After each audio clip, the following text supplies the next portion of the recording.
Saskia, I know. Saskia, yeah. And Is that okay? Can everyone hear? Yes. Yeah. well, my story will be a bit about the migration, and it's a long story, but I'll make it very short. I'll try to get to some of the highlights. It's basically about a group of young men from Harlem who ended up making a tremendous impact in Paris and ultimately around the world. They went to Paris to fight in the military and play music, and then ultimately play jazz. The year was 1918, and there were some other characters involved as I sort of go into greater detail on the story. There's a man named James Reese Europe. We can think he was a band leader who had an orchestra, was the most popular African American musician in New York. Actually, he was the most popular band leader. It was like kind of Eddie Duchin, or he played society. He played gigs in East Hampton for White Society. He was quite an unusual man. He was a college graduate. And in 1917, 1918, he really felt that it would be helpful for African Americans to get into the military, and he thought it was character building. And even though this horrible war was going on in Europe, World War I, he took part in recruiting African Americans to go to fight in the war. It was kind of ironic because at that time African Americans were not allowed to carry guns in the American Army. They could only be workers and dig ditches or laborers. And believe it or not, the concept was they didn't want black people shooting or killing white people, even if the white people were Germans, who then were the enemy. So that was but Europe felt it was important that people go anyway. At the same time, there was a Colonel William Haywood who wanted a black army. He wanted to have this black unit from Harlem, the 369th. But more important, he wanted to create the greatest jazz band, military jazz band in history.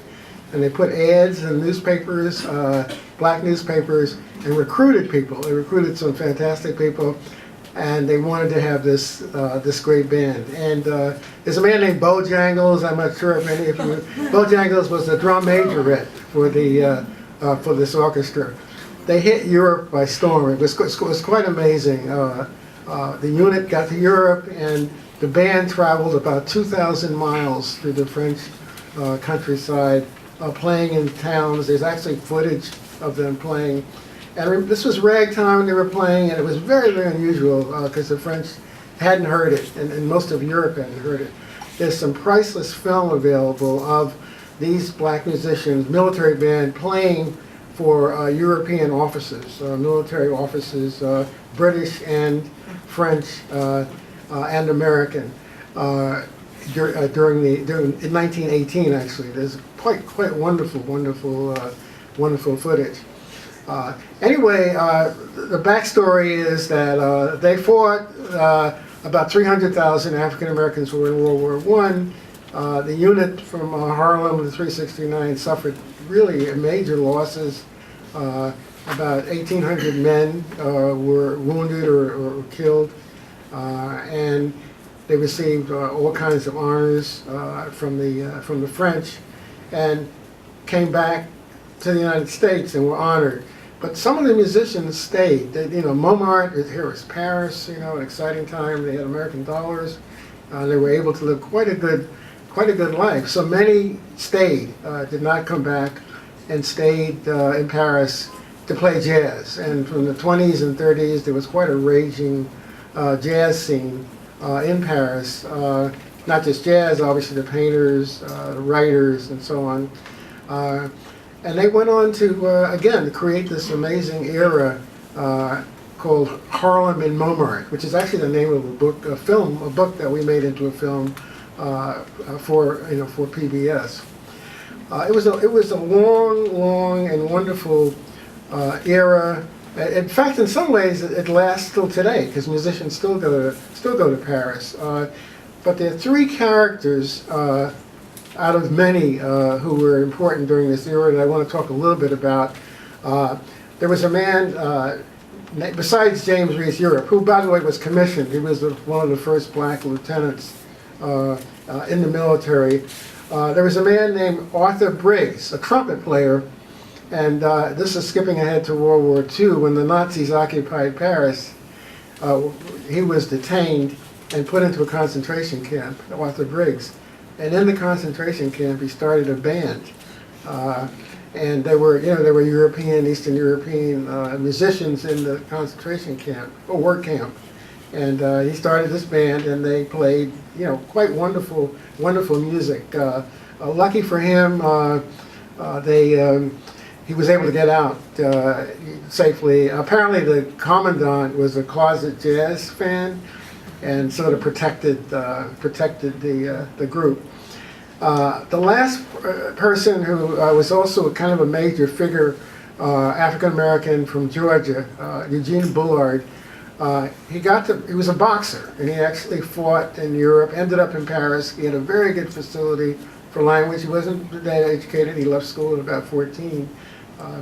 However, he picked up French, spoke French very well, and went into the military when World War I broke out. He went into the Foreign Legion and was wounded severely, and was wounded again, went back, and finally, on a bet, he joined the French Air Force because he was a boxer and trained very well. And sure enough, he was then accepted in the French Air Force and fought successful battles. He actually shot down 2 German planes. Again, this is World War I. The Americans we didn't have an Air Force at that time, so they were actually then recruiting people for the military, for the Air Force later on, but he was not accepted. It's kind of a side story where the State Department actually sent letters to the French military saying, you can't have this guy flying. Here we are saying that, black skin, and you have, the letters are, a part of the public record.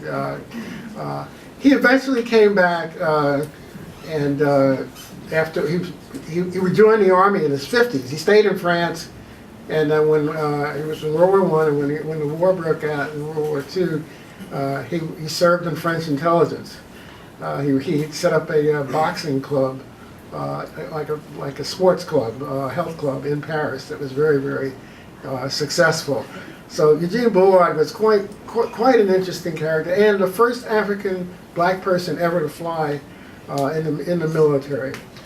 To me, this means, it meant a lot to me when I was doing the research on the film, with other people, of course, and to learn about some of these amazing people, and what they did. And of course the jazz went on, and because Paris was the cultural center of the world, the fact that they were playing jazz and it caught on, the word traveled to other parts of Europe, because what was happening in Paris was considered important. And also the French wrote scholarly articles and took the music very, very, very seriously. Later on, there were more musicians, there was bebop, but however, it all began when these young men from Harlem in the 369th came in this band and traveled throughout France, played jazz, and some of them stayed and created a legacy that in some ways still stands.